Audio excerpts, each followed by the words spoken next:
In the majority of CSGO teams, players take one of 5 roles: the entry fragger, the support player, the in-game leader, the AWPer, or the lurker.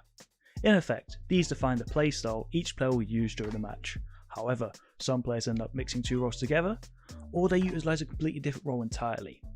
We're going to break down these roles to their simplest forms, so you can understand how each role plays on the server. One of the more clear-cut roles in the team is the in-game leader. They are responsible for calling out the overall strategy within the match. Their roles vary within different teams, but they tend to work within the same responsibilities. They tend to call the round strategy, the objective's location to push, and also the positions players should be in. The in-game leader tends to be one of the lower ranked players on the leaderboard, as they focus on lower ranked players calling a strategy of their team rather than their own fragging numbers. This isn't necessarily always the case, with notable examples being Astrasa's Clave and FaZe's Nico being known for their strong fragging power.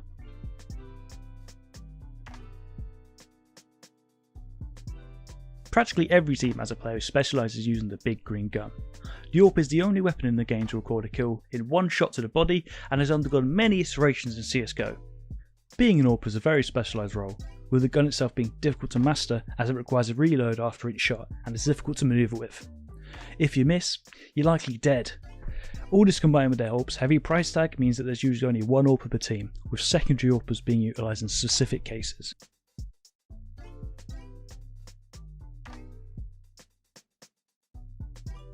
Filling the role of a lurker is all about being in the right place at the right time, deciding when and where to push and giving your team the advantage.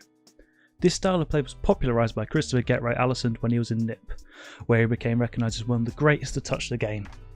Lurkers can have massive impact on CT rounds when disrupting T setups or coming in for a late site retake. Lurking requires a massive depth of knowledge and an innate understanding of CSGO to be successful.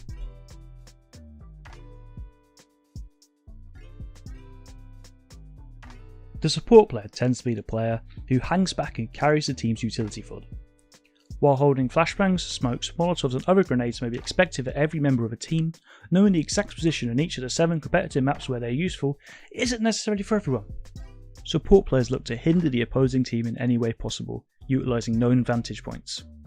They tend to rely on IGLs to make calls about what to expect, and as such is occasionally a role the IGL mixes with their own.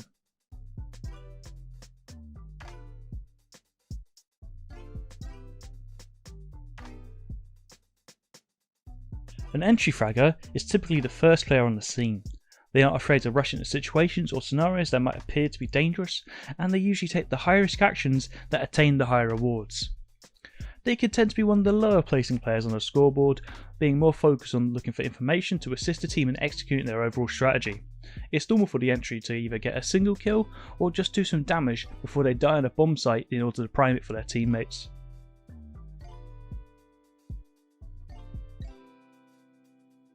The one important role not directly involved in the server is the coach. They're usually seen walking behind the players, either being animated to the team's progress or with a book of notes in their hands. Most of the coach's job is performed before and after matches, working with the IGL to review and develop strategies, but they also have input during tactical timeouts.